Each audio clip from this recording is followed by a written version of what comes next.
Boa noite a todos. Bem-vindos a mais essa live com o Dr. Paulo Roberto Ceccarelli, psicanalista que compõe o corpo docente da pós-graduação em psicanálise da Clínica e Cultura do Hospital Santa Catarina de Blumenau. O tema da live de hoje é desamparo. Eu vou chamar aqui o Paulo. A live de hoje é uma live importantíssima, tratando um tema fundamental, ou poderíamos dizer crucial, né, para a psicanálise, né, a dimensão do desamparo, e que a gente vai poder tecer algumas discussões importantes, né, em relação... Sim, o Paulo é de BH. O Paulo é de BH. O pessoal está entrando, o pessoal de vários lugares. Paulo, estou aguardando a tua presença.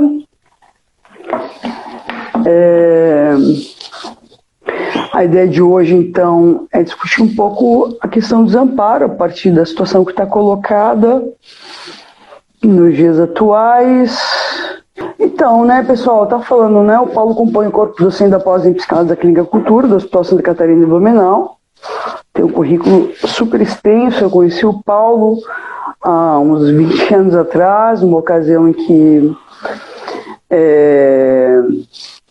eu estava em vias de fazer doutorado em Paris e entrei em contato com o Paulo. E na ocasião a gente conversou um pouco por e-mail e um belo encontro, né? O Paulo tem uma produção super importante aí na história da psicanálise. Agora sim! Ô, Paulo! Como é que tá o clima aí? Tu tá em BH, Paulo? Frio, BH. Frio assim, não como aí não, mas tá frio. Aqui tá um frio danado. Paulo, vamos lá. A dimensão do desamparo em psicanálise, que é a parte 2, a gente decidiu não fazer a parte 3. O Paulo fez uma fala tão bonita, pessoal. Disse assim, Shelly, eu acho que vamos ficar na parte 2, porque é um tema tão duro, tão difícil, né? O tema do desamparo. E ainda acho importante. Estamos todos vivendo isso, né? Eu acho que também ficar em 2 só por causa disso, porque é um negócio que mexe com escuta, com o nosso sadismo, com o nosso masoquismo. É uma coisa muito ruim a história do Isso. É o original do termo em alemão. Paulo, queria começar a live de hoje, a dimensão do desamparo em psicanálise, com uma questão.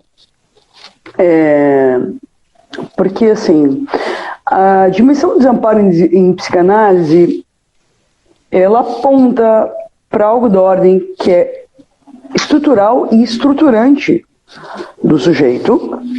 E eu queria retomar aqui o clássico Mal-Estar na Civilização, em que Freud apronta para ter 3 fontes fundamentais de mal-estar: o corpo, as relações, né, e a relação do sujeito com a natureza, né, enfim.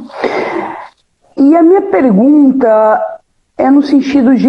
É interessante, né, porque tem 2 dimensões aí importantes, né? Primeiro, um desamparo, que ele é fundamental, né, para a convocação desse outro, né, que de alguma maneira, né, cumpre uma presença humanizante para o sujeito, né? Mas a minha pergunta é: em que momento, ou como é que a gente poderia pensar, Paulo, a dimensão do desamparo pelas 2 vias? Pela via do estar desamparado e pela via do desamparo como algo da potência que conduz à vida. Ainda mais num contexto como esse que a gente vive, né? Num contexto de pandemia, que de alguma maneira nos impõe uma necessidade de ter que reinventar a vida. Contigo a palavra, Paulo. Bom, você está falando de várias coisas, é difícil a gente tentar seguir isso tudo, né? Primeiro que eu acho que essa expressão reinventar a vida está sendo muito usada, né? Reinventar o normal, a gente tem que ser muito... Está sendo reinventado? Não sei. Reinventar o normal, o novo normal, essas coisas que a gente ouve direto.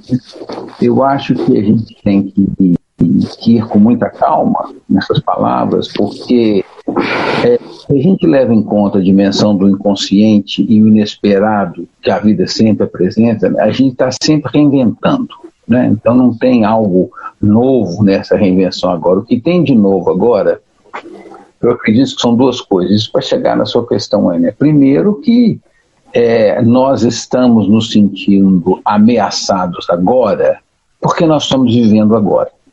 Ou seja, a ameaça, no fundo, ela é sempre o narcisismo, é sempre o medo da perda do outro, né? Porque veio a história das catástrofes, alguém me mandou um livro, é um livro enorme, não li tudo, porque não dá para ler, né? 700 e tantas páginas, sobre a história das epidemias. Desde as primeiras que tem notícia, que é lá na Grécia, talvez as mais recentes, né? É interessante como a maneira de funcionamento do ser humano é a mesma que nós estamos vendo agora. Não mudou nada. Mudou, evidentemente, a gente tem hoje um recurso médico que não tinha, vacina, esse lado tecnológico, vamos dizer assim, né? Ele, de fato, ele mudou, né? Não discute. Mas isso me lembra uma passagem dos textos do Freud que eu mais gosto, né? Que é Reflexões sobre o tempo de guerra e morte, de vida guerra e morte, aonde ele vai dizer que talvez que existe sem dúvida, né, um avanço tecnológico. Nós não podemos negar como que essa pandemia aí foi, digamos que a vacina funcione, né?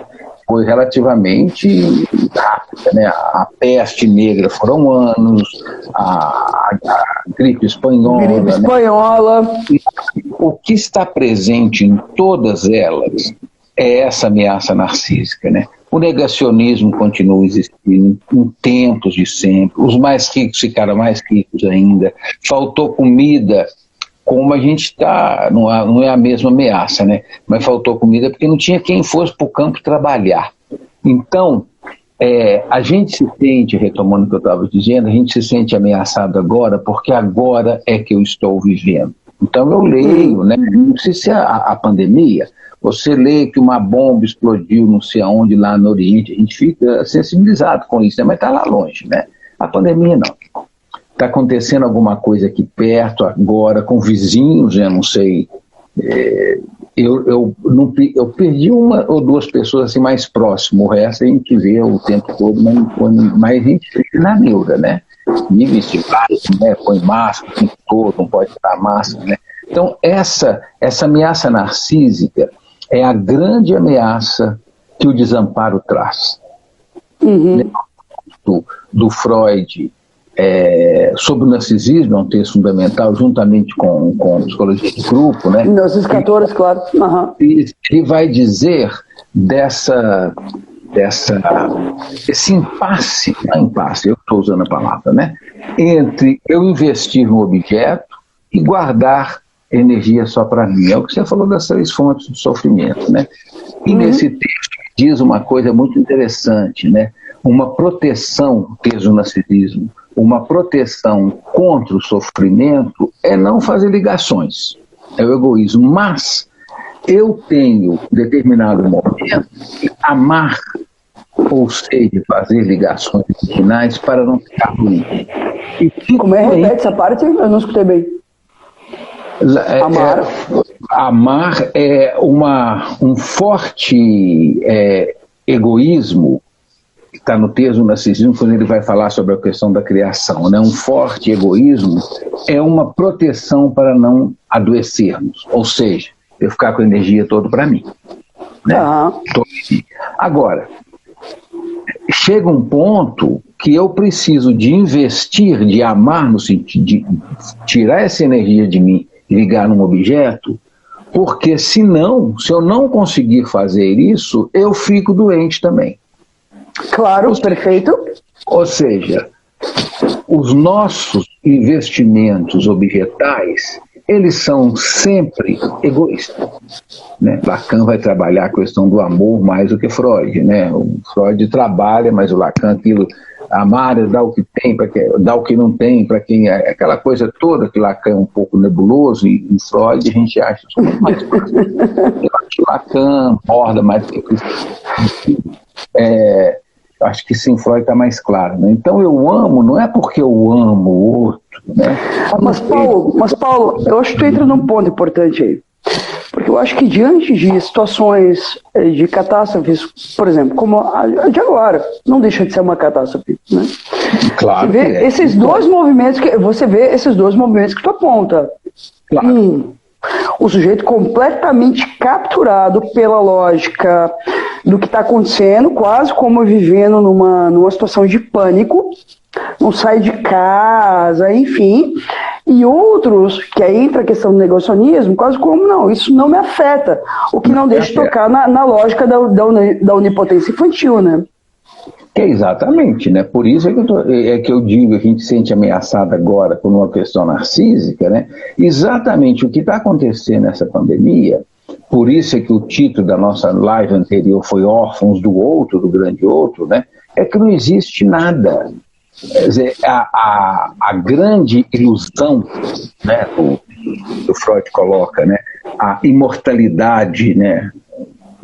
Inconsciente. Ninguém pensa que vai morrer. Se a gente tivesse, a não ser numa melancolia, alguma coisa assim, se eu tiver certeza que eu vou morrer, nós não vamos estar aqui, nós vamos para a cama esperar a morte, porque nada para fazer, né? A gente não pensa nessa questão. A morte é o tempo todo negado, né? Essa é a grande negação. Então fala de denegação, clivagem, essa é a maior que tem. A gente não fica pensando na morte, né? Agora, a pandemia está trazendo alguma coisa que você não tem como escapar dessa dimensão.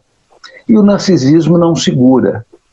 Logo, o desamparo, que o Freud vai dizer lá, a primeira vez que ele fala isso, né, é no projeto Psicologia Científica, ele vai dizer que essa ajuda externa, né, para que o sujeito, né, alguém de fora, uma ajuda, Friendlichshilfe, uma ajuda externa, para que o sujeito se sinta amparado ilusoriamente, porque Sim. O outro não me dá garantia nenhuma, mas eu preciso do outro, né? E aí é que o Freud vai dizer, né, que nesse momento, quando o outro falta, eu acho muito interessante essa passagem do Freud, que está no texto Inibições, Sintomas e Angústias, e que a tradução nova agora, você deve ter visto, né, está como Inibições, Sintomas e Medo. O Hans, naqueles volumes do Freud, que ele só traduziu, ele também usa a palavra medo, ele não usa angústia, porque Angst, em alemão, né, é medo e angústia. Então, mas nesse texto... Agora, posso falar uma coisa para ti? Eu sei de uma história tua que talvez tu não saiba que eu sei. O quê? Tu e o Mário Eduardo fizeram estavam juntos em Paris, não? Vocês faziam... Fizemos doutorado na mesma época. Vocês faziam um grupo de estudo com o Laplanche, não faziam? Tinha que fazer, né? Não é que a gente fazia. Sabe o que o Mário Eduardo me contou? Que vocês ficavam lendo no alemão os termos. Foi incrível, porque o Mário veio dar aula na pós aqui em Blumenau. E algo muito bonito que ele fez, muito parecido com o que tu está fazendo agora, é de retomar as palavras em alemão, na etimologia da palavra e abrindo um pouco. Claro, lindo, Paulo.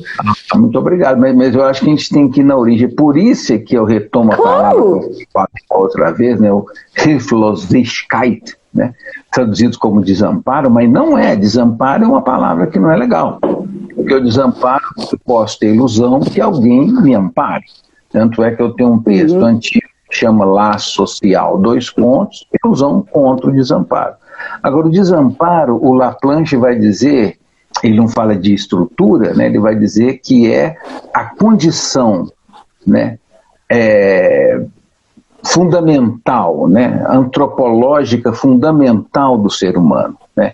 Não tem jeito, nada vai nos tampar. E nesse sentido é que o Freud, retomando o texto sobre a guerra, né, não porque a guerra, reflexões sobre o tempo de guerra e morte, ele vai dizer Que existe um progresso tecnológico, não tem dúvida, mas não existe, isso é importante para a discussão aqui, Michel, não existe progresso psíquico. Desde os gregos... Perfeito. Ninguém aprende eu sofri muito, agora não sofro mais. Não tem jeito, a gente não passa para os nossos filhos, vem cá, a gente até tenta, funciona, não quer ser furada. Bobagem, por quê, né? Então, cada ser humano é um eterno recomeçar, né? A gente está sempre recomeçando. Não existe... Agora, Paulo, fala para quem está assistindo, porque, veja, tem grande maioria é piscina, pessoal, mas às vezes tem pessoas de outras áreas.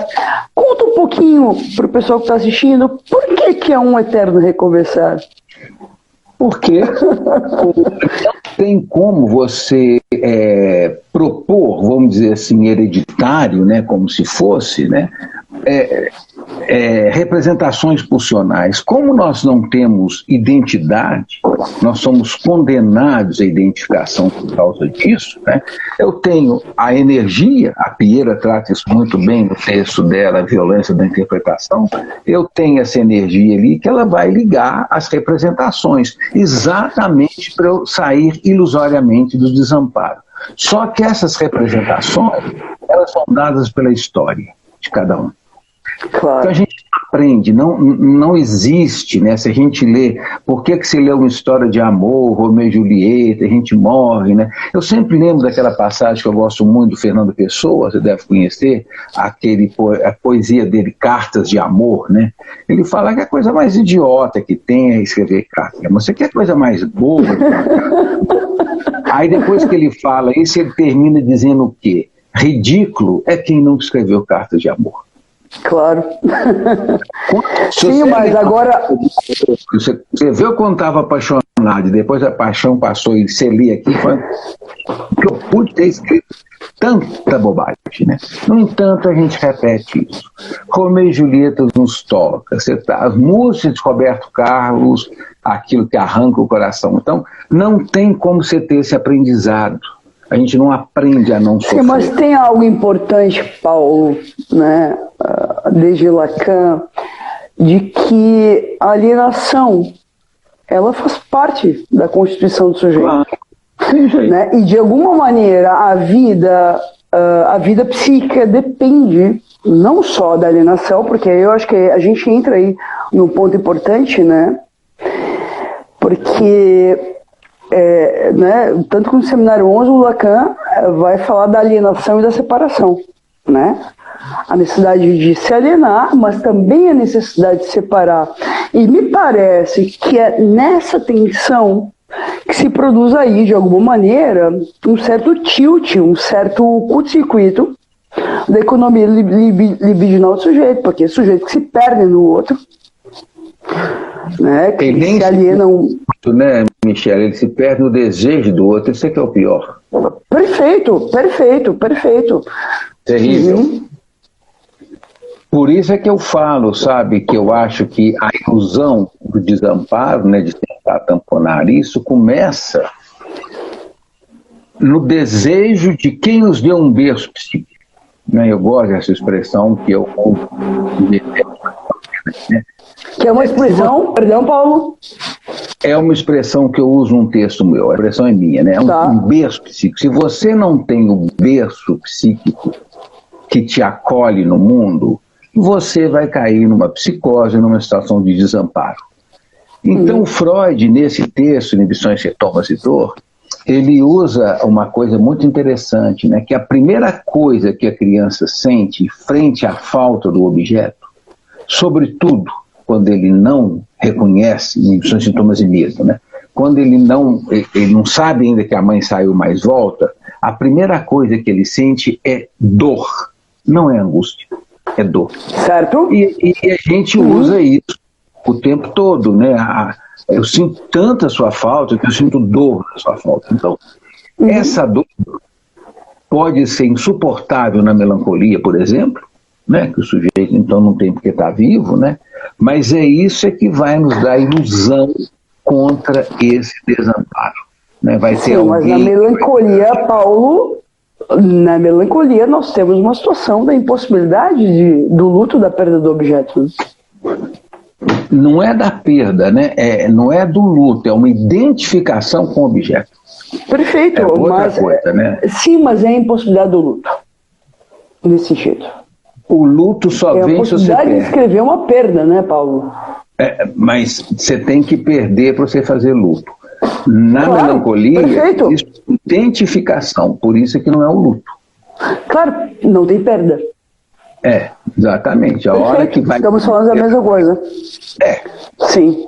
Então, essa questão dessa situação antropológica fundamental do desamparo que nos acompanha, né?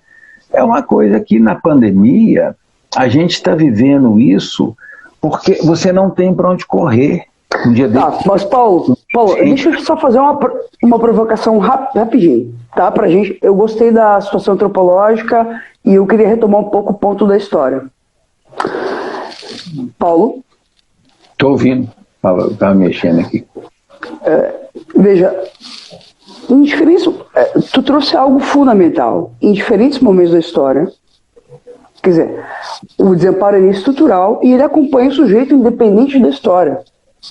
Ou seja, não há condições que possam, de alguma maneira, enfim, né, dar conta disso. Quer dizer, e é também isso que faz o humano humano. Agora, Paulo, nessa lógica, né, da história, em que, por exemplo, né, vou pegar uma circunstância, né, em que em algum momento o sujeito, por exemplo, né, vamos pegar que o sujeito respondia ao desamparo pela lógica do ser, vamos pegar a tradição,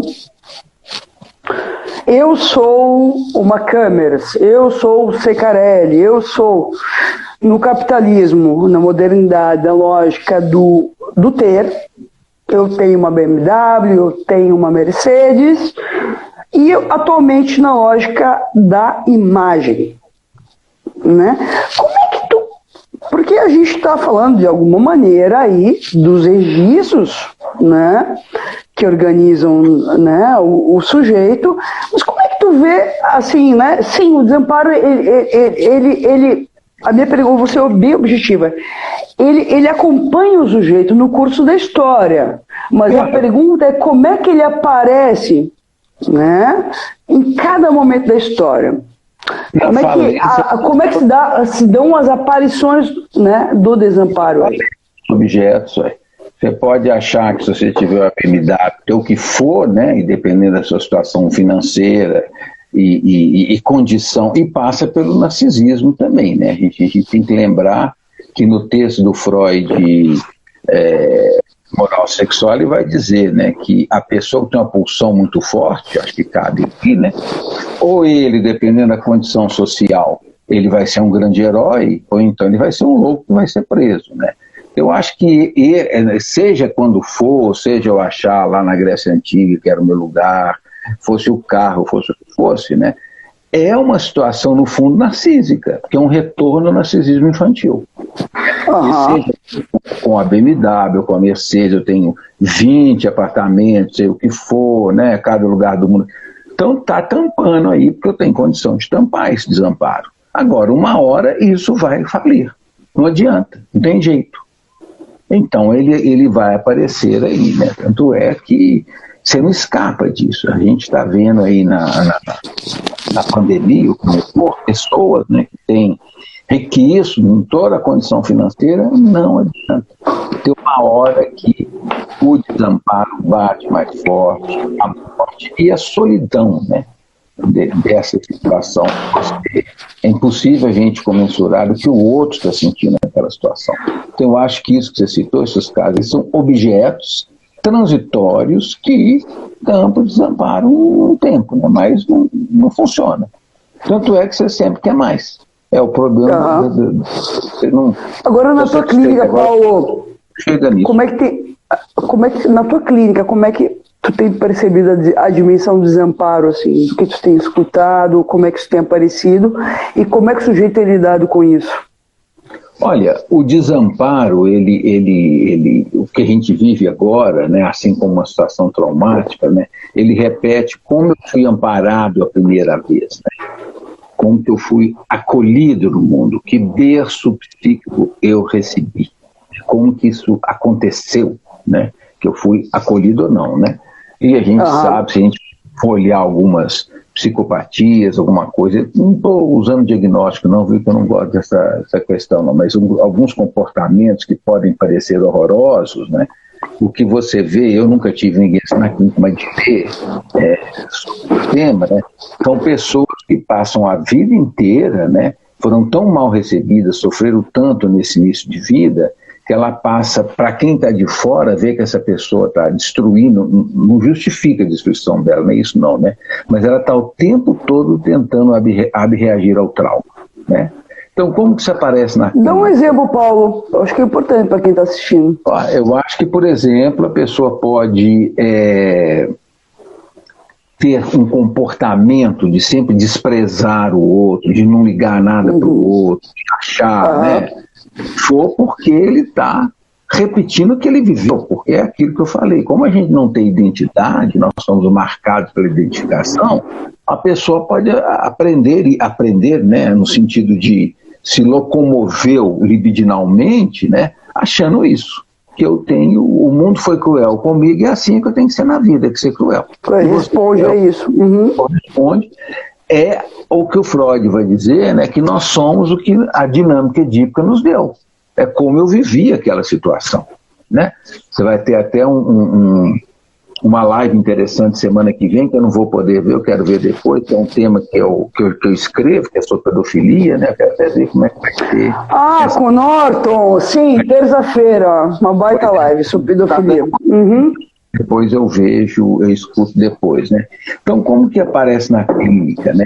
O que você vê muito, o que eu, e como aparece, não é como aparece, né? Como é escuta de quem escuta aquilo, né? Se você vai ouvir ali, né? O que eu percebo é que, geralmente, quando eu tenho clientes, por exemplo, que estão online desde que começou a pandemia e não sai de casa. Não sai. Um negócio assim, não sai de jeito nenhum, tá um pouco exagerado, né? E outros que são opostos, acham que não vai pegar, né? De jeito nenhum. Isso, Ele tem os dois, né? Ora, eles estão repetindo como eles conseguiram lidar com esse desamparo, né? Uma pessoa, vamos dizer... O que toca de novo na dimensão da aliança, ou separação, né? Claro. Ou eu respondo completamente ou eu não respondo a nada, né? Ou não responde. Então, quando você pega essas pessoas mais griladas, vamos usar para sair de casa, e eu sempre pergunto, né, eu sigo muito a minha madrinha, você sabe disso, a Joyce McDougall, né, os textos, o Matriz do Psicossomático, textos maravilhosos da Joyce.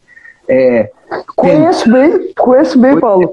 Ela eu sei que você conhece. Tu conhece o Rubens Marcelo Volich, de São Paulo, né? Muito, já tivemos já Rubens é um amicíssimo meu. O Rubens é queridão. Rubens, quando eu conheci, quando eu voltei para o Brasil, foi essa turma toda, Rubens, Flávio, o Daniel Cooper, esse povo todo, né? Conheço também. Cheio de vida, né? Sim. Você vê na clínica, é como que a pessoa repete aquilo. Uma pessoa, vamos dizer, sensata, usando essa palavra sem nenhuma, né? Sabe, tem que ter cuidado e tal, mas quando você vai explorando a análise via transferência, caminha para como foi o começo de vida, ela teve algo ali. Ela sofreu, mas ela teve um certo acolhimento, por mínimo que seja, né? E isso ela vai repetir na vida. Não tem como. A gente não é o problema, repito, da identificação e não da identidade, né? O que a gente faz na vida? Por que nós somos todos neuróticos, diz o Freud, né? Não neurótico de sintomas, assim, né? Porque ninguém... Eu sempre brinco, né, Michel? Se você passar pelo Édipo com 7,5, 8, já está ótimo. Com 10... Deixa eu te fazer uma provocação. Pode tomar bomba, né? Mas não vai esperar que passe com 10, porque não passa. Então, deixa eu fazer uma provocação. A gente poderia tomar, né, um trabalho de análise como sendo um trabalho de tratamento do desamparo? Olha, sim, tinha pensado por aí, mas eu vejo a análise muito... Porque, sabe, veja, eu queria só te fazer um pequeno argumento da minha pergunta. do desamparo, Porque, veja, o que faz... Paulo, escuta um pouquinho. O que faz com que cada um tenha uma determinada condição na vida? O que faz com o desamparo? Porque tu trouxe algo muito bonito, Paulo. O desamparo... Porque, veja, mas calma. Frente ao desamparo, alguns se alienam completamente ao outro. Quase um encontro com a mãe primeva, toda gozante, que de alguma maneira, né, cuidava de mim, mas me submetia, retomando agora Totem Tabu, a sua arbitrariedade. Perfeito? E aí a gente entra numa lógica importante, né? Tomando, por exemplo, o que tem acontecido agora, meu fone sempre cai, o que tem acontecido nos dias atuais, por exemplo, né, mulheres se submetem ao feminicídio, à violência doméstica, à agressão dos filhos, e por aí vai. Quer dizer, é quase como eu me mantenho numa cena de violência para me proteger do confronto com o meu desamparo. Cena 1. De outro lado, Paulo, você tem aí também, na lógica atual do discurso do capitalista e na lógica que está colocada nos dias atuais, que é uma certa lógica do self-made man. Eu prescindo do outro. O que também lança o sujeito num desamparo radical, porque ele acha que prescinde, mas o que lança ele? Em qual posição? Ele prescinde do outro, mas ele passa a depender do objeto. Por exemplo, uma live que eu fiz com a Sheila Vasconcelos, da Salvador, ele passa a depender do coaching, do personal training, ele passa a depender da medicação, ele passa a depender da academia. Percebe que o sujeito ele tem que escapar de uma alienação e ele inevitavelmente é jogado numa outra. Mas eu acho que tem algo importante que para a gente poder discutir hoje, e que eu acho que diz respeito aos dias atuais, que é isso, assim, como se nessa lógica do narcisismo, que eu acho lindíssimo, que tu enfatiza muito isso, Paulo, eu acho uma pérola isso em ti. Porque tu toca em algo que é essencial, porque, quer dizer, o sujeito, antes de ser sujeito, ele se aliena a uma imagem. Claro. Perfeito? Então, nesse momento, Paulo, me parece que o sujeito ele fica numa certa lógica de que ele ficaria menos alienado, quando, na verdade, do que se trata é reconhecer a alienação e ver o que se faz com ela. Pois mas então eu acho que por que um não sai de casa e o outro acha que não vai acontecer nada, depende da dinâmica pulsional, depende da história de vida dele. Porque você nem precisa pegar a pandemia. Tá, mas Paulo, não, agora eu vou te provocar. Sim, depende da história dele, mas peraí, o sujeito está num laço social de uma época, Paulo. Claro, uai. Então, vamos pegar a dinâmica pulsional pensando o discurso de nossa época, o zeitgeist de nossa época. A nossa época, como eu coloco em alguns textos meus, que você conhece, eu sei disso, né?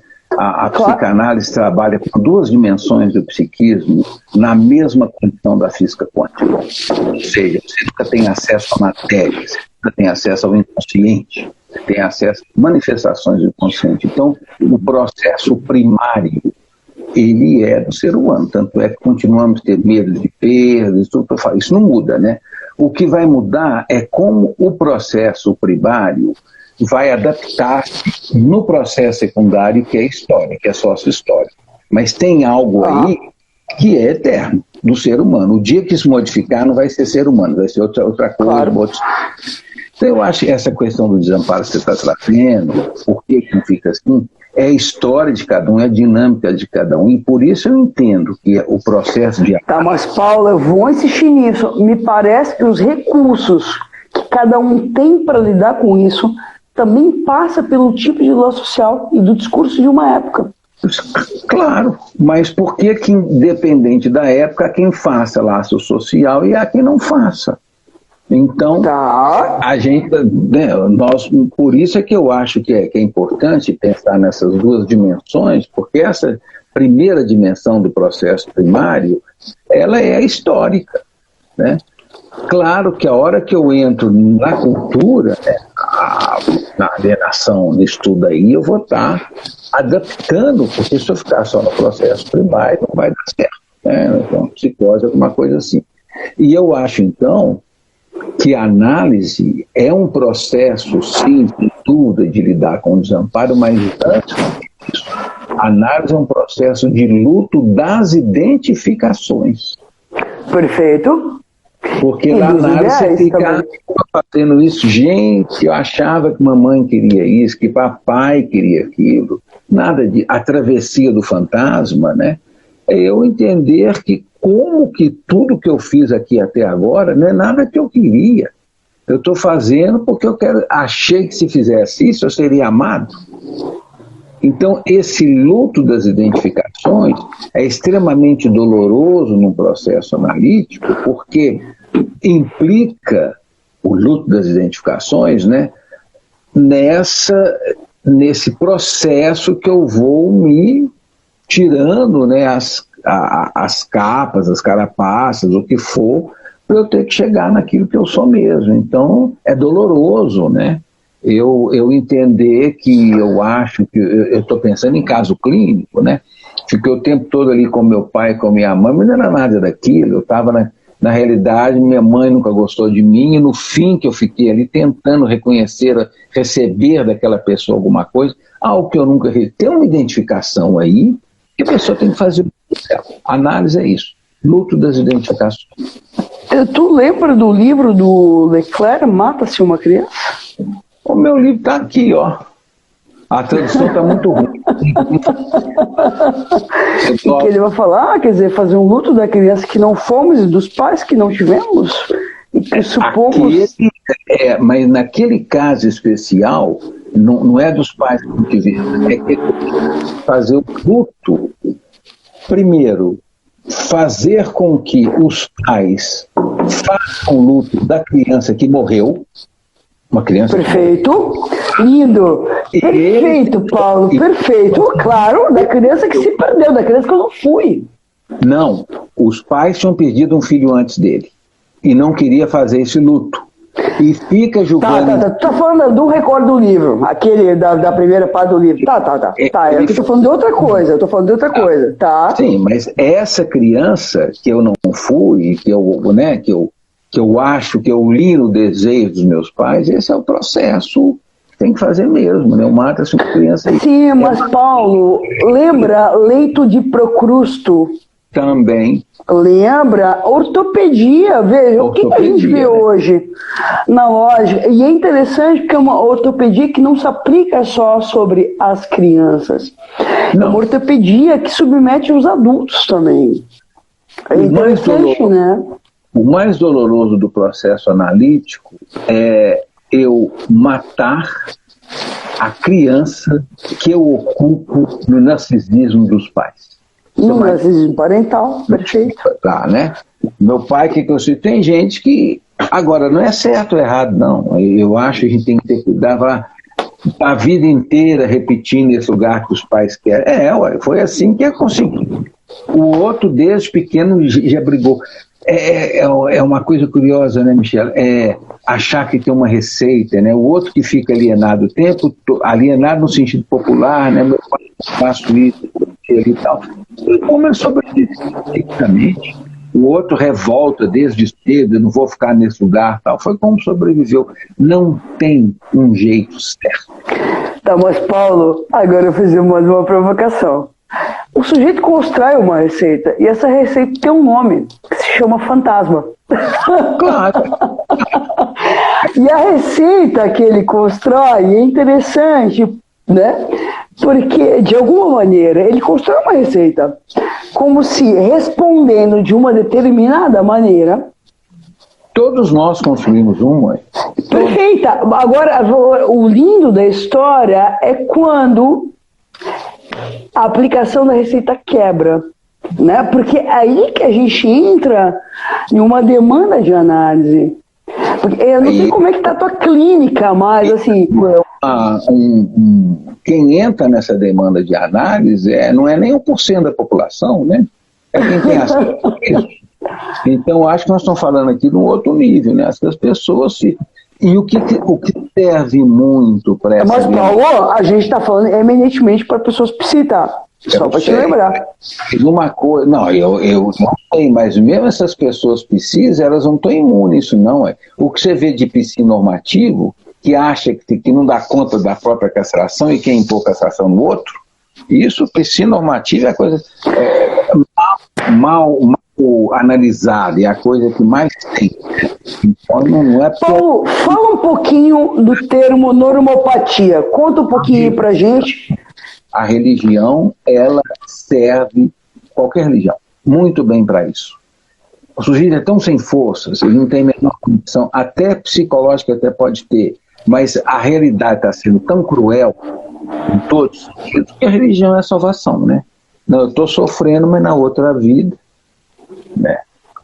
Claro, então, porque, Paulo, porque eu acho que tu entra num ponto importante, isso a gente discute bem juntos, porque assim, né, a ideia de uma falsa organização. Vou te lembrar um livro, um texto do Flávio Ferraz, onde ele retomou uma passagem do Jung, em que tem um médico que ia se tornar analista, e aí ele pergunta, né, tá, mas tu tem alguma questão de análise? Não tenho, mas eu quero me tornar psicanalista. E aí o Jung diz, não, mas o livro do Flávio Ferraz, não, mas tem que ter uma questão, tá, mas eu não tenho questão, eu tenho uma casa maravilhosa, uma família maravilhosa, uma esposa maravilhosa, eu sou maravilhoso. E aí o Jung diz, mas tu sonha? E ele diz, não sonha. Aí o Jung diz, então venha, vai passar a sonhar. E ele tem um sonho, assim, ele tá na merda, literalmente na merda, todo emmerdado, cagado, literalmente, na merda física. E aí o que o Jung vai falar, né, no texto que o Flávio constrói é sobre normopatia. Eu não me recordo o título do texto, né? Que de alguma maneira aquela normopatia, aquela normalidade era uma defesa contra uma psicose que estava ali, latente. Paulo, fala um pouquinho sobre isso, porque assim, a gente vive um momento em que de alguma maneira se coloca em um certo ideal de como viver, não que isso não tenha se colocado em outras épocas, né? Sempre se mas colocou. Nunca tivemos tantas ofertas. Fala um pouquinho sobre isso, Paulo. A gente não teve tantas ofertas. Você acabou de falar que a coisa é histórica. Se eu tinha menos oferta, é o que eu tinha. Agora tem mais, sabe? Eu tenho um pé para trás com esse tipo de coisa por causa dessas duas dimensões. Mas o termo normopatia, que até o Flávio tem um livro, ele até me agradece nesse livro, normopata, porque eu que perguntei para a Joyce, ela estava viva, a gente era muito amigos, sempre fomos, né? Como é que conheceu ela? Conta aí. Eu fui tradutor dela aqui em Belo Horizonte. Ó, pessoal, estamos descobrindo os caos do Paulo, viu? Ao vivo é cores aqui, ó, na live. Para a França, ela me convidou, ela e o marido dela, para um jantar. Essa passagem eu sempre me toca muito, um jantar. Achei que era para agradecer, porque eu rodei tudo com ela. E nesse jantar estava Laplanche, Pontalisa, André Grinter, essa turma toda, que foram colegas de sala dela, né? E ela então falou, olha, Paulo, do Brasil, eu queria que vocês o recebessem. Então eu tive a chance, graças a Joyce, de ainda mais que eu venho da física, né? Eu nunca acredito em verdade, né? Eu frequentei todas as linhas de pensamento. Então, fiz análise lacaniana, frequentei a minha sociedade do Patrício Marques, lacaniano, mas frequentei André Green, frequentei Laplanche, a Joyce, Pierre Langlet. Então, eu tive uma visão de várias verdades, né? Para saber que nenhuma é verdade com V maiúsculo. Né? Então, foi por aí. É importante, meu. Claro, eu penso a clínica assim, né? E a normopatia é isso que você está definindo. Está tudo ótimo. Não, está tudo bem. Tal. Sabe qual foi a maior prova disso que eu tive? É uma defesa, né, que a pessoa está segurando ali. E nós estamos na contemporaneidade, né? Isso aí sim é um fato contemporâneo, né? Mudou a roupa só, né? Que é a oferta fantástica, né, de remédio. você não aprende mais com o seu sofrimento, que é psicanálise. O que você aprende com o seu sofrimento? Você está sofrendo com isso aqui? O que isso está te falando? Não, você toma remédio. E resolve, né? Resolve o sintoma, evidente, né? Mas resolve. Você não tem contato, a pessoa, essa medicalização da existência. Você não tem mais contato com o seu pathos. O pathos tornou a ser em vez de ser uma pulsão, ele tornou-se um problema. Você está muito deprimido, está muito isso, está muito... Então tem que tomar remédio. E para quem está assistindo, a pessoa precisa lembrar, né, que a etimologia da palavra pathos é paixões, né? Paixão, pulsão. Paixões da alma, né? Paixões da alma. Paulo, retomando isso, veja, porque cada vez mais, agora eu vou entrar um pouquinho mais na ideia de falso self, tomando o Winnicott e tantos outros autores que vão trabalhar essa noção de falso self. Parte de homeopatia, né? Me fala uma coisa, como é que tem sentido na clínica? Veja, porque o que eu percebo hoje, nos dias atuais, é uma dificuldade imensa de autoria do sujeito. Tipo, ele posta uma foto, não tem uma curtida, ele tira a foto. Algo de uma dimensão, de uma escravidão ao olhar do outro impressionante. Completamente impressionante. Aquele filme que está na internet... Porque eu acho que tem uma diferença... Como fala? Pode falar, perdão. Não, esse filme, você não viu que está na Netflix, Os Dilemas da Rede? Exatamente isso, né? É um documentário sobre a moçada que está chegando aí, que fica nos likes. Você não tem like, você desorganiza. Ou seja, como que o processo primário está se organizando na contemporaneidade. O processo primário é um... Fala um pouquinho mais, Paulo, acho que é importante essa parte. Eu acho que é isso, acho que o processo primário, agora a gente se aliena, sim, né? Tá, mas Paulo, sim, mas veja, então, tá. O sujeito está servo dessa lógica, certo? Uhum. Agora, como pensar, então, a constituição do sujeito a partir da lógica que está colocada nos dias atuais? Porque, veja, não é só... E quando eu falei de Zeitgeist, do espírito de uma época, ou do laço social que organiza uma época, ou do discurso que organiza uma época, estou falando de algo que também constitui subjetividades, que constitui sujeitos.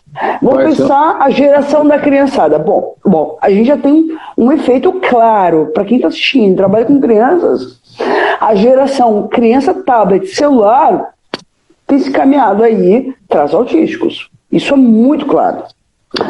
A Julieta Jerusalinski publicou um livro ali pela Galma, importantíssimo, chamado Intoxicações Eletrônicas. Não é sem efeitos. Agora, me parece algo importante, Paulo, porque, veja, não é uma geração de crianças que estão submetidas ao tablet, ao celular. É uma geração de adultos. Se tu assistiu o filme do Polanski, Deus da Carnificina, em que aparece os adultos discutindo quem tem razão na lógica dos filhos, mas é preciso lembrar um certo apagamento da diferença geracional que faz com todos. A cena é estarrecedora. Eu entro num restaurante, por exemplo, amanhã, numa mesa, 2 filhos, 2 adultos, tá os 4 no celular. Como iguais. Você não tem ali discurso, você não tem... Não, porque eu acho que tem um ponto aí, é como tratar disso sem tocar o terror, Paulo, entende?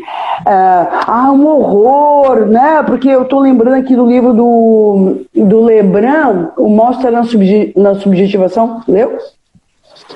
Do Jean-Pierre Lebrun, ele tem O Homem Sem Gravidade... alguns outros dele, né? Mas assim, eu acho que como tratar da questão... Sem gravidade, eu acho aquilo muito superficial, muito bobo. Tá, mas o Mostra a Subjetivação, ele é um livro interessante, porque o que ele vai discutir no Mostra, que é o verdinho, publicado pela CMC, do Mário Fly, ele vai apontar o seguinte... como se de alguma maneira a gente recusasse a lógica da cassação nos dias atuais, né? E achasse, tem uma frase da Rosa Mareto que eu gosto muito, né? Não temos crianças autoeducantes, precisamos de um ao outro, tocando a questão do desamparo, um outro que eduque essa criança e precisamos de um outro que ampare essa criança. O que a gente vê hoje? O último exemplo, e eu te dou a palavra. Uma paciente minha de 4 anos que chega no consultório angustiadíssima, porque ela podia escolher tudo. E ela diz assim, eu tenho crise, porque eu não sei em que turno escolar eu vou estudar. Paulo, 4 anos. Cabe a uma criança de 4 anos decidir em qual turno vai estudar? Veja, eu estou te apontando, tentando pensar a questão do desamparo, como é que ele aparece nos dias atuais e de que maneira ele é também promovido a partir da lógica atual colocada. Eu não teria como responder a sua pergunta. Eu vou dizer que essa pergunta me toca, tá? Faz borda? Em que eras passadas, tempos passados, processos de subjetivação antigos, em que esses velhos modos de subjetivação geraram subjetividades mais tardias? Sempre houve problemas de subjetivação. Então a gente não pode achar que Perfeito. Que a subjetividade atual ela seja mais geradora de patologias. Né? Sim, porque tu aponta para nostalgia, né, Paulo? Houve um tempo tido e perdido. Claro. Um outro exemplo dele que está falando, né? Gênero. As relações não duram mais, um horror. Separou, fui no casamento, já separou, tal, é assim, fica com o que quer. Por que os nossos bisavós, os meus bisavós, né, o seu é mais nova que eu, talvez, o tataravó, por que esse povo sofria? Por que a mulher naquele tempo sofria? O casamento era eterno, o marido sempre, o homem teve mais liberdade. O casamento não acabava, mas era uma vida apagada. A pessoa vivia de um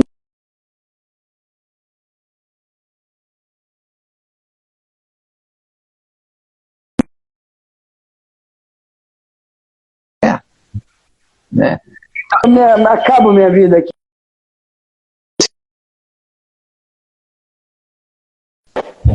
Então eu não sei se essa subjetividade atual, esse acesso, primeiro que é uma população, é igual falar, por exemplo, sabe? Você pegar um outro exemplo dentro desse caso que você vai fazer, né? Eu estava numa discussão, naquela época de viajar até no Rio, né? Porque a juventude diz que eu recebo no consultório. Gente, é o que você recebe no consultório. Que a gente recebe no consultório quem tem problema. Então, eu não tenho um jovem no consultório que não tenha problema, que se não tivesse, não estaria lá. Por isso é que está no consultório. Então, eu acho que a contemporaneidade gera, a Bíblia, tá? A cada dia chega a ser o mal. Ela passagem da Bíblia. Eu não entendi, repete essa parte, o que quer dizer com isso? Passagem da Bíblia, né? Eu acho repete, que Paulo. a cada dia basta ser o mal. Eu acho que o que nós temos hoje está gerando uma geração que fica ali e tal. Quando a criança não podia abrir a boca, não podia aparecer porque o pai mandava... Mas, Paulo, eu acho que tu entra num ponto lindíssimo, importantíssimo. Veja, que é o ponto da nostalgia e da lógica de tocar o... Paulo, de tocar o terror que é o novo. Porque o que tu está falando E o que Freud fala da nostalgia? Que nós temos... Não é essas palavras, mas está lá, o texto do Freud, eu cito isso em vários pedaços, né? Quando o mundo atual está muito ruim, a gente tem o hábito de recorrer à era de ouro da nossa infância, que não foi nada boa. A gente acha que foi, né? Foi. Tem um cara que diz alguma coisa assim, que eu gosto muito, né? Que só recentemente a gente tem mostrado o pesadelo que foi a infância. Você pega uma criança aí, relativamente bem adaptada, mas que sofreu, por exemplo, maus tratos, abuso sexual, abuso físico, o que ela teve que fazer pulsionalmente para sobreviver, isso é tudo esquecido. Então, não dá para a gente voltar para isso, não. Então, eu acho que a gente tem que ver, sabe? Claro, perfeito. Eu apresentei um texto em Porto Alegre sobre a virtualização do sexual, já tem algum tempo, num congresso. Conta um pouquinho, Paulo. Né? Não, esse texto, virtualização do sexual, falo disso, né? A internet é um meio, mas quem é viciado na internet tem uma organização psíquica ligada a isso. A internet é um meio que está usando atualmente. Antigamente era quem ficava o dia inteiro vendo. Então eu acho que nós temos que ver o que a contemporaneidade traz, senão eu vou ficar em insistir em dinâmicas pulsionais que não são mais sustentáveis na contemporaneidade. Não é mais. Perfeito. Mas, Paulo, eu acho que tu traz algo, pessoal, para quem está assistindo, fundamental. Não se trata de um retorno ao passado, de uma nostalgia em relação ao passado, né? O que retoma uma lógica psíquica fundamental, né? Houve um tempo num paraíso tido e perdido, Paulo. O desamparo. Sim, mas veja, mas aí que tá, né? Mas aí volta a questão, né? Sim, nós não temos mais o tempo anterior, veja, mas tem algo importante, né? Que de uma das maneiras de o sujeito se defender do desamparo é quase que vivendo numa lógica de um tempo, de um eterno presente. Porque é interessante assim, né? O que vem para ti, Paulo? Que não é todo mundo que faz isso, porque da mesma forma Perfeito, claro que não, mas eu estou tentando pensar um pouco a lógica do sintoma social atual, da lógica atual. Sim, mas da mesma forma que você fala da paciente chegar lá e fala, eu tenho só 3 anos, 4, sei lá quanto, e não dou conta porque eu posso tudo, você vai ter uma que vai chegar com essa mesma idade e falar, olha, eu não dou conta porque eu não posso nada. Minha mãe resolve tudo para mim, eu não posso sair de casa, eu não posso... Sabe? Tem algo aí que, em termos de dinâmica psíquica, por isso é que eu gosto, repito, pela 10ª vez aqui, né, de pensar nessas duas dimensões, né? Eu acho que isso é que é o interessante disso aí, né? É como que isso funciona. Então eu tenho que ver o que eu tenho. A pessoa está viciada em tablet, tá, mas não é todo mundo, senão a gente atacando. A gente não... Vamos então, Michela, a partir da manhã, todo mundo voltar a andar a cavalo, para acabar com a poluição. Sim, Paulo, eu estou entendendo. Perfeito, linda a tua colocação. Voltar a usar facas? Não, linda a tua colocação. Agora, Paulo, para encerrar a última parte, que me parece bem importante. Dentro dessa lógica do desamparo, o que tu tem escutado na clínica e como é que tu tem lidado com a questão do virtual? Vamos lá. Eu escuto a pessoa e quero saber como que ela lida. Não cabe a mim. Eu só posso ouvir. Ela pode chegar falando da lógica dela, que fica o dia inteiro ali, eu vou ouvindo, de repente... Pessoal, ele é um fofo, né? Que é um fofo, sabia, Paulo? Ela quer resolver aquilo, então eu quero liberar do celular, digamos, né, seja o que for, tal, e a outra para falar, não, eu vou ficar aqui mesmo, porque esse aqui me alivia, mas eu gosto disso. Pronto. O que você tem escutado dos colegas agora? Vou fazer uma fofoca aqui. Não, eu acho que cada um tem um jeito, né? Eu acho que o que eu entendo de valor da psicanálise, que aí a gente já encerra, né? Estou vendo o tempo aqui, o que chama de, e novamente, a Joyce tem um texto sobre isso, não sei se você conhece, que o texto não tem em português, eu tenho ele em francês. Não sei, em inglês seguramente tem, em português eu nunca vi. Chama o que é o valor da psicanálise, né? Claro que nós, analistas, nós temos de valor, lógico, né? Ninguém está livre de ser na vida, mas o valor da psicanálise, em termos que é, né? É garantir a sobrevivência. Então eu acho que não cabe ao analista, não cabe a ninguém dizer, a não ser que seja sintomático, né? a coisa mais comum é a gente, não estou dizendo, né, você, mas a gente fala, fulano precisa de análise, devia fazer terapia, a pessoa não quer fazer. Então eu tenho que ouvir alguém que me procura dizendo, estou preocupado porque eu estou o dia inteiro, caso, né, que eu já recebi vários, né, eu estou o dia inteiro só em sexo virtual, só em site pornô, né, eu não estou dando conta disso, o que eu faço? Então vamos ouvir aí, né?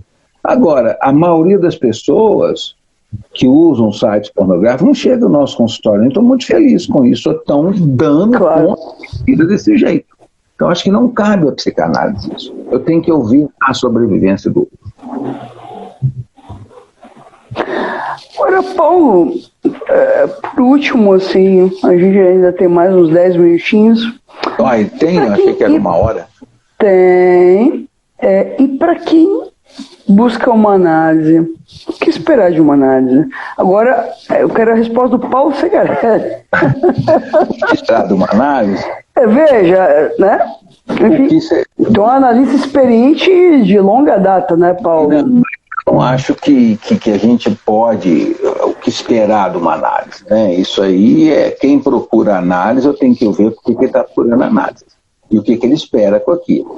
Eu não posso ter nenhuma expectativa com ele. Eu tenho que ouvir o que ele está ali. O que ele vai esperar? Ele espera, talvez, né? Mas eu vou te provocar. Então, eu vou te responder. O Freud responde.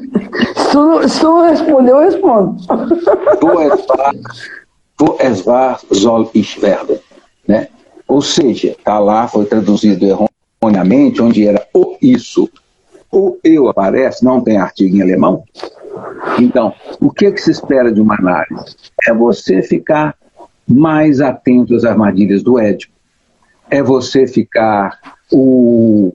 Isso o Freud diz lá, não a armadilha do Édipo, né?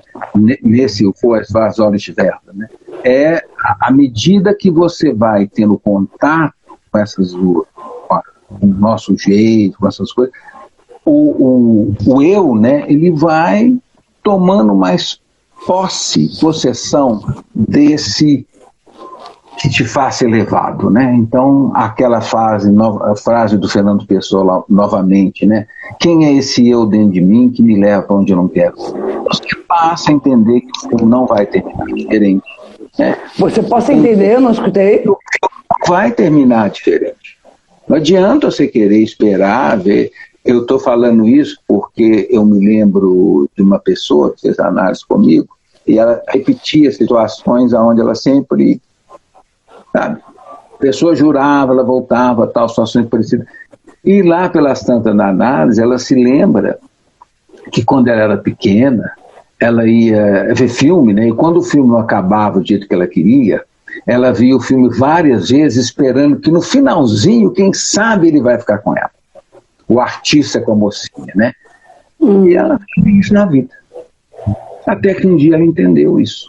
Com muita dor, porque ali tem o gozo da dinâmica pulsional conhecida, né? Claro. Aquele jeito de funcionar é um jeito conhecido. Por isso é que a gente, lá voltando ao texto do narcisismo, né? É muito difícil abrir mão de um objeto, mesmo que o novo já esteja lá.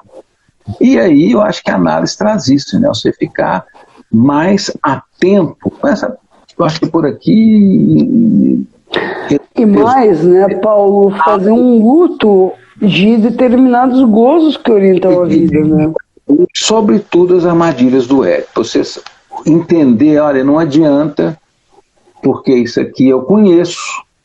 Sabe aquele texto do Freud belíssimo, pouco discutido, que é, como é que chama? Arruinados pelo êxito, pelo sucesso, alguma coisa assim. Ele fala isso, né? Pessoas que não conseguem ter sucesso, elas se boicotam. Então, por que eu não posso chegar lá? Então, eu acho que o que esperar de uma análise, você... Mas eu acho que tem uma última pergunta aí, Paulo. Né? Porque, assim, na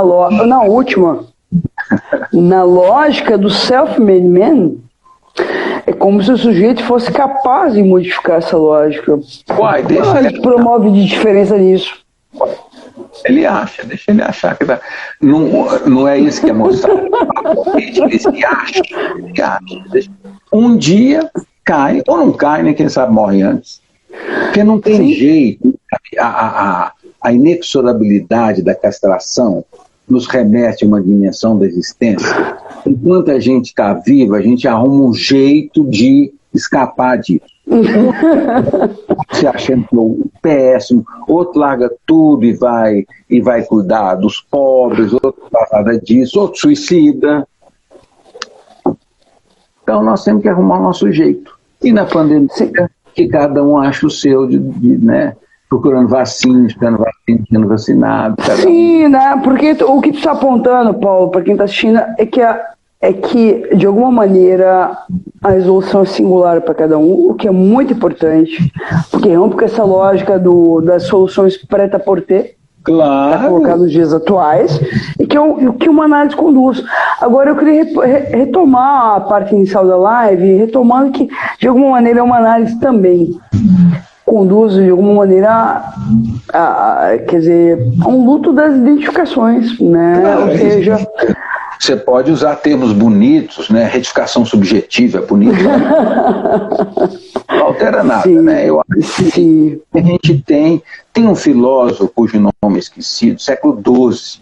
Ele vai dizer o seguinte: a única coisa que você tem que decidir na vida, você quer viver ou não. Se você quer viver, você vive bem. Se não quer, você suicida, morre logo. Calma. É isso. Quanto à morte, mas, Paulo, nós se vira na vida, né? E a pandemia está sendo um exemplo disso, né? Tem gente que já entregou os pontos. Eu um dia desse estava ouvindo, né? Não era nem de cliente de um amigo, né? Trabalhei tanto, juntei dinheiro, ia viajar, não posso viajar mais. Pode, agora seria arriscado, né? E não quer dizer que não pode ter 2 anos. Mas olha aí. Tem jeito, não. Viver bem, tentar viver bem, fazer o que pode. E lá, como diz o Freud, você se lembra, 2 coisas aqui, né? Que a psicanálise fala. A psicanálise não é uma visão de mundo, ela não cobre tudo. E quando o Freud. Mas deixa eu te falar uma coisa. A tua fala hoje. Só esse pedacinho do Freud, né? É preferível eu cuidar do meu pequeno jardim do que eu preocupar com lotes na Lua. Sim, e eu achei muito bonito o modo como tu falou, um jeito mineiro de ser, do pão de queijo, do café. Não, é bonito, porque de alguma maneira, Paulo, o que tu aponta aí na tua live, né? Na tua fala na live de hoje, né? Que a solução ela é singular. Sempre, e que por mais que haja diferenças no laço social, no discurso de uma época, em diferentes épocas, os sujeitos, a cada um vai tentar encontrar uma solução. Né? E que bom que nós não estamos, né, no termo da civilização, e que sempre foi assim, de alguma maneira, e que de alguma maneira, quer dizer, se trata de cada um, quer dizer, que tratamentos que a civilização oferta aos sujeitos para tratar do seu desamparo e de que maneira cada sujeito também faz movimentos para lidar com o seu desamparo. Porque senão nós vamos achar que a psicanálise traz... É muito comum, né? Não aqui na live, o pessoal aqui é mais informado, mas que é negócio assim... Ô pessoal, elogio vocês, hein? Liga, repórter, gosta muito, né? Aquele caso ali, você pode dizer a patologia dele, você quer falar, não tem receita, né?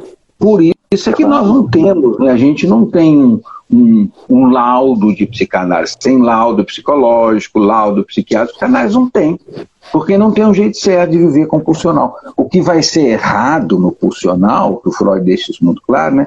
É a sua briga com o social. Se o seu pulsional for de algum jeito, você vai ser preso, não tem dúvida. Mas o pulsional é a sua história de vida. E aí você tem que ver o que você faz com isso, o que você não faz. Claro, então finalizamos com o título do texto do Freud, O Destino das Pulsões. Que destinos são possíveis para as pulsões? Exatamente. Tem uma passagem eu fui aluna do Jean-Jacques Raciel durante bastante tempo. racial. E o racial é incrível. E a disciplina era sobre adolescência, o curso era sobre adolescência, e na ocasião ele deu um exemplo interessantíssimo, assim, né? Era adolescência e delinquência, o título da disciplina, se eu não me engano, foi na USP, na época do mestrado, e ele traz um exemplo interessantíssimo, assim, quer dizer, toda a violência, a agressividade, tudo aquilo que fica marginal na lógica social tem a ver com aquilo que fica recalcado ou excluído, né? Pois é. Eu acho que a grande pergunta é de que maneira dar lugar a isso na lógica atual. Não, eu estou pensando que eu falei agora mesmo, que eu tenho um pouco de preguiça daquele livro, Homem Sem Gravidade, né? Porque a humanidade está toda psicótica? Não, obviamente não. Não, sabe? Aquele livro, ele vai levando um jeito que você fala, eu vou sair correndo do mundo, não tem para onde ir. Perfeito, concordo plenamente. Plenamente. Tá, mas Paulo, mas a gente também não pode, eu acho que tem algo aí que a gente também pode pegar o que é essencial do que está colocado, né? Mas eu acho que tem um ponto fundamental, é o que fazer, porque quando eu lembrei da aula, né, das conversas que eu tive com o racial, era um pouco isso assim, que lugar da agressividade hoje? Que lugar que se dá a pulsão hoje? Esse é o ponto. Se a pulsão, Paulo, não pode aparecer de maneira alguma em nenhum lugar, ela vai aparecer como? De uma maneira marginal. Desde a Grécia Antiga era assim. Só que lá não era patologia, era AT. O homem foi... o Deus castigou pelo excesso, né? Tem jeito não, olha... Quero vamos, né? Tá chegando o fim aqui com aquela frase antiga, né, Michel? Eu te adoro, sabe, Paulo? Tá ótimo. Gente é gente. E se sobrevive como pode, né? Bom, Paulo, quero te agradecer. Te agradecer muito, foi ótimo. Linda a live de hoje. Pessoal, o Paulo compõe o corpo docente da pós em psicanálise da Clínica Cultura do Hospital Santa Catarina de Blumenau. Paulo, a gente tratou de temas super bonitos e especialmente hoje a gente entrou bastante na questão da análise, que eu achei bem bacana mesmo. Acho que tu insistiu em dimensões que são fundamentais. Que isso? Tá, né, olha, muito contente de estar na pós-presencial e online, né? Vamos ver se a presencial vai sair, né? Espero. Dependemos da pandemia. Prazer estar aqui com você, agradeço o convite com vocês. Vocês têm aí meu Instagram ou meu site. Meu site está fora Pessoal, e lembro a vocês que o do Paulo está saindo num livro que vai ser publicado recentemente pela editora Agalma, chamado Psicanálise Clínica e Cultura. Em breve sendo lançado, e aí a gente vai ver os lançamentos, né, Paulo? Paulo, beijo grande, prazer imenso, te adoro profundamente, e eu acho que foi bem importante as discussões que a gente fez hoje. Foi legal, foi um bate-bola bom. Sim, e depois eu coloco lá no canal do YouTube, que eu acabei criando para poder registrar essas marcas e esses encontros importantes, tá bom? Beijo, tchau, tchau. Beijo. Obrigada, Paulo.